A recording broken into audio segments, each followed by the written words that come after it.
Physician sample ট্যাম্পল নাই? না sir, physician sample আমরা রাখি না। রাখেন না কেন? স্যার স্যাম্পলই তো লাভ। এগুলো বেচা নিশ্চিত করতে হবে।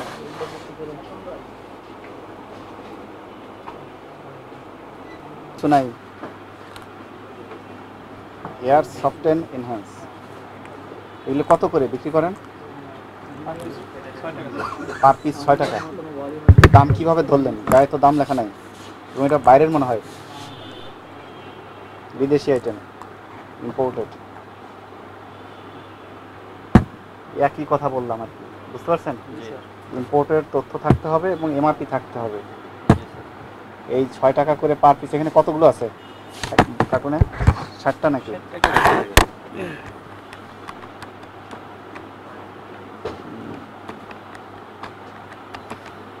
360 টাকার দাম বোঝা যাচ্ছে, কিন্তু কোনো এমআরপি দেওয়া নাই। কিছু কিছু ওষুধের ডেট শর্ট হয়ে আসছে, হ্যাঁ, এগুলো কাছাকাছি রাখবেন। কাস্টমাররা কি মানি রিসিপ্ট এইভাবে দেন না হাতে লিখে দেন? না স্যার, কম্পিউটার। কোনো হাতে লেখার কোনো ভাউচার নাই? হাতে লেখার কোনো idea ডাক্তার বসে আপনাদের এখানে? নেই। না, আমাদের এখানে ডাক্তার বসে না।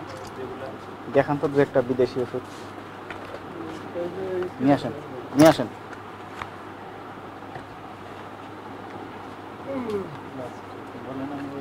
এই যে এগুলোর তো কোনো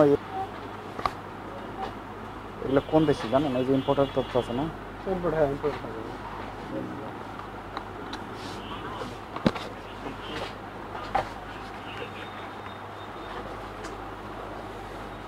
সাইফুল কোথায়? লেখা হয়েছে? এখানে দায়িত্বে কি আছে? আপনি? তাহলে এই যে অনিয়মগুলো বুঝতে পেরেছেন? জি স্যার।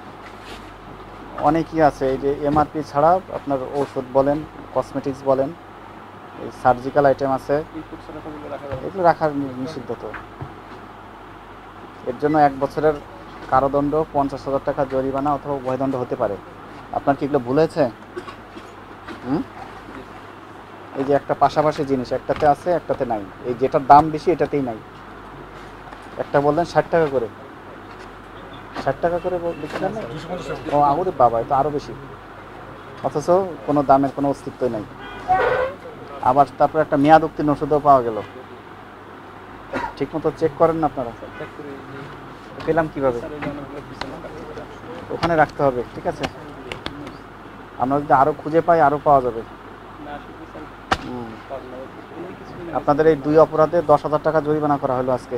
এর পরবর্তীতে যদি একই মানে জিনিস পাওয়া যায় আরও বড় শাস্তি হবে। নেন, জরিমানা পরিশোধ করেন। নিজ দায়িত্বে এগুলো সব সরাই ফেলবেন, যা যা পাওয়া যাবে।